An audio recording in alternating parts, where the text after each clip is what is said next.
Good morning all of you class.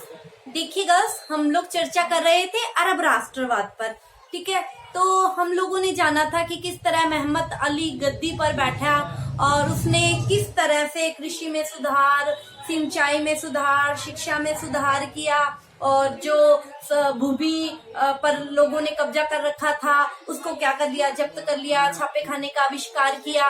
तो हम मोहम्मद अली द्वारा मिस्र का आधुनिकीकरण करने के लिए जो प्रयास किए गए थे उन प्रयासों के बारे में पढ़ रहे थे। तो आगे उसी टॉपिक को कंटिन्यू करते हैं। देखिए, इसके अलावा उसने अब जब देखा कि सैनिक दृष्टि से मैंने मिस्र को निपुण कर दिया, आर्थिक दृष्टि से मिस्र संपन्न हो चुका है, तो अब उसने मिस्र के राज्य विस्तार, साम्राज्य विस्तार की ओर कदम उठाए। और देखिए, साम्राज्य विस्तार करने के लिए, मिस्र का साम्राज्य विस्तार करने के लिए उसके पुत्र, कहने का भाव है कि मोहम्मद अली के पुत्र इब्राहिम पाशा ने क्या किया था, उसका साथ दिया था। ठीक है, तो मोहम्मद अली ने क्या किया, अपने बेटे इब्राहिम पाशा के नेतृत्व में एक सेना हिजाज पर आक्रमण करने के लिए भेजी। ठीक है, और इस हिजाज पर देखिए, पहले नेपोलियन बोनापार्ट ने अपना अधिकार कर लिया था और यहाँ पर इब्न सऊद के वंशज शासन कर रहे थे और ये क्या करते थे, मक्का मदीना जाने वाले तीर्थ यात्रियों के मार्ग में कठिनाई पैदा करते थे।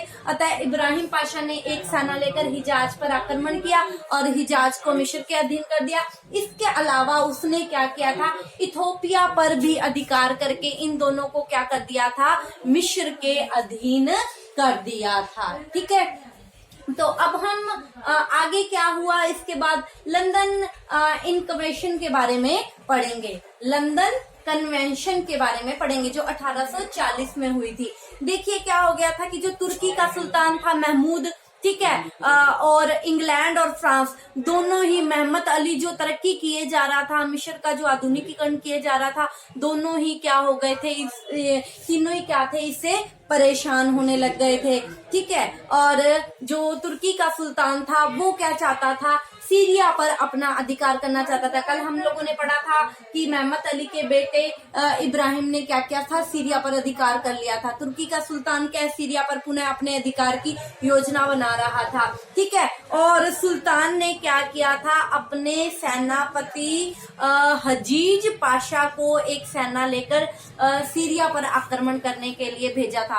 ठीक है, और सीरिया पर ये जो सेना आक्रमण करने गई थी, इस सेना में फ्रांस है, बेल्जियम है, तुर्की है, हंगरी है, सबकी मतलब मिली हुई सेना गई थी। ठीक है, लेकिन इब्राहिम पाशा ने क्या किया था, ये जो संयुक्त सेना गई थी, इस संयुक्त सेना को क्या कर दिया, पराजित कर दिया। ठीक है, और तुर्की का जो सुल्तान था महमूद पाशा, उसको ये चीज बर्दाश्त नहीं हुई। ठीक है, और वो इस गम से अगले ही दिन क्या हो गया, मर गया। ठीक है, और अब क्या हो गया था, उसके मरते ही क्या हो गया था कि तुर्की का जो नया सुल्तान बैठा था वो इसी का 16 वर्षीय पुत्र अब्दुल मजीज तुर्की का सुल्तान बना था। ठीक है, अब देखिए, रूस और इंग्लैंड दोनों ही क्या थे, मोहम्मद अली का ये जो प्रभाव बढ़ता जा रहा था और उसे आशातीत क्या मिलती जा रही थी, उन्नति मिलती जा रही थी। वो जो चाह रहा था, ठीक है, उसको वो क्या है, मिलता जा रहा था। उसकी सफलताओं से क्या हो रहे थे, इंग्लैंड और रूस क्या हो गए थे, वो ज्यादा परेशान हो गए थे। ठीक है, वो उसके बढ़ते हुए प्रभाव से क्या हो रहे थे, आतंकित हो रहे थे और इसकी महत्वाकांक्षा मोहम्मद अली की दिनों दिन क्या होती जा रही थी, बढ़ती जा रही थी। क्यों? क्योंकि उसको दिनों दिन क्या मिलती जा रही थी, सफलता मिलती जा रही थी। अब देखिए, फ्रांस क्या है, मोहम्मद अली की गुप्त रूप से सहायता करना चाहता था। क्यों? क्योंकि देखिए,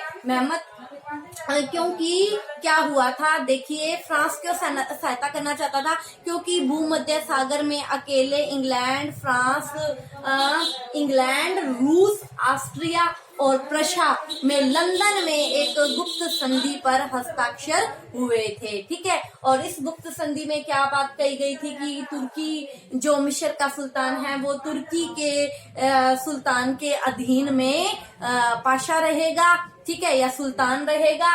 ठीक है, तो क्या हो गया था कि जो गुप्त संधि हुई थी लंदन में 1840 में, इस जिसमें फ्रांस को आमंत्रित नहीं किया गया था और फ्रांस इसको क्या समझता था, अपना अपमान समझता था। ठीक है, इसीलिए वो क्या चाहता था, इस संधि को खत्म करना चाहता था और वो क्या चाहता था, इस एवज में मोहम्मद अली को इनके खिलाफ, इंग्लैंड फ्रांस के खिलाफ, तुर्की के खिलाफ क्या देना चाहता था, गुप्त रूप से सहायता देना चाहता था। ठीक है, 1840 में ये लंदन कन्वेंशन हुआ था।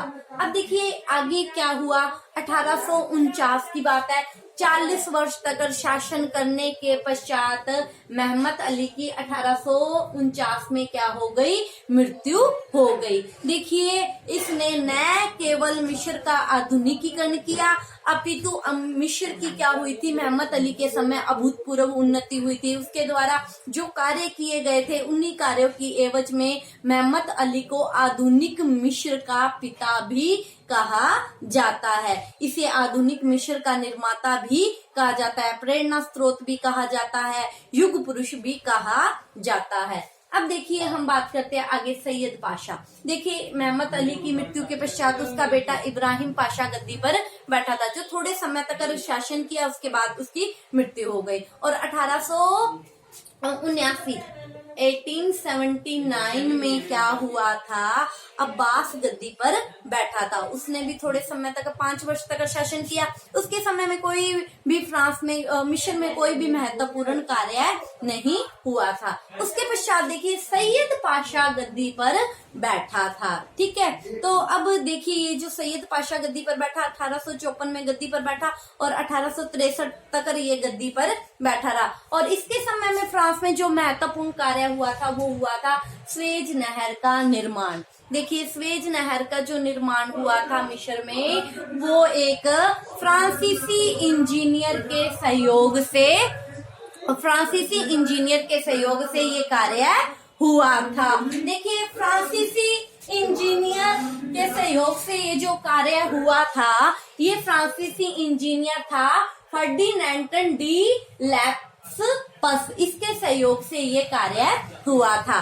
ठीक है, इसने क्या किया था, स्वेज नहर का जो निर्माण किया था, इसके लिए एक कंपनी की व्यवस्था की थी और इस कंपनी में फ्रांस और मिस्र दोनों के खदीब लगे हुए थे, शेयर थे, दोनों के शेयर थे। ठीक है, तो अब देखिए ये जो शेयर थे, इसमें कुछ अंश फ्रांस का था और कुछ मिस्र का था। और मिस्र के अंश जो थे उसको ब्रिटेन, रूस, ऑस्ट्रिया और अमेरिका के लोगों के लिए रखा गया था। अब देखिए जब इस स्वेज नहर का निर्माण हुआ, तब यूरोप के लोगों को ये लगने लगा कि जिस देश का इस नहर पर अधिकार होगा, मिस्र पर अधिकार होगा, वो संपूर्ण एशिया पर अपना आधिपत्य स्थापित कर सकता है। ठीक है, और इंग्लैंड और फ्रांस दोनों ही इस पर अपना, मिस्र पर अपना अधिकार स्थापित करना चाहते थे, स्वेज नहर पर अपना अधिकार करना चाहते थे। अब देखो सैयद पाशा ने क्या किया था, इसके अलावा से उसने ओनली स्वेज नहर का निर्माण नहीं किया, उसने यातायात के साधनों का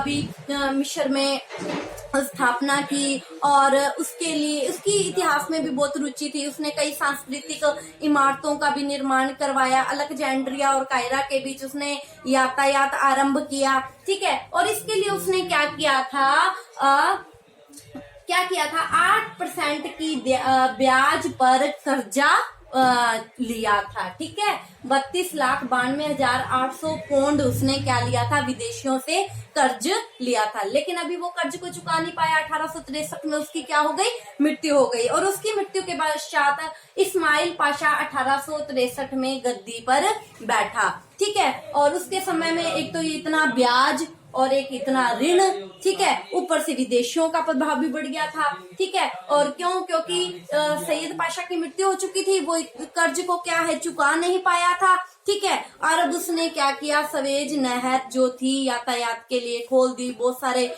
यूरोपीय मिस्र आए, इसने उनके स्वागत के लिए बहुत सारा पैसा खर्च किया, तुर्की के सुल्तान को बहुत सारा पैसा दिया। ठीक है, अब देखो इस पर क्या हो गया था, 10 करोड़ पौंड का ब्रिटिश कर्ज हो गया था। क्योंकि इसने जो इतना पैसा खर्च किया था, इसके पास पैसा नहीं था। इसने क्या किया था, विदेशों से कर्ज लिया था इस्माइल पाशा ने। तो अब ब्रिटेन पर 10 करोड़ का क्या हो गया था, कर्ज हो गया था, वो इस कर्ज को क्या है चुका नहीं पाता था, और उसने क्या किया, स्वेज नहर का जो उसका अंश था वो उसने क्या किया, बेच दिया। और ब्रिटेन ने क्या किया, इंग्लैंड ने क्या किया, स्वेज नहर के इस अंश को खरीद लिया। ठीक है, अब देखिए, अब उसने क्या किया, इंग्लैंड और फ्रांस दोनों का क्या हो गया, इस स्वेज नहर पर आधिपत्य हो गया। ठीक है, और उन्होंने इनके आर्थिक, सामाजिक और हर मामले में, सैनिक मामले में हस्तक्षेप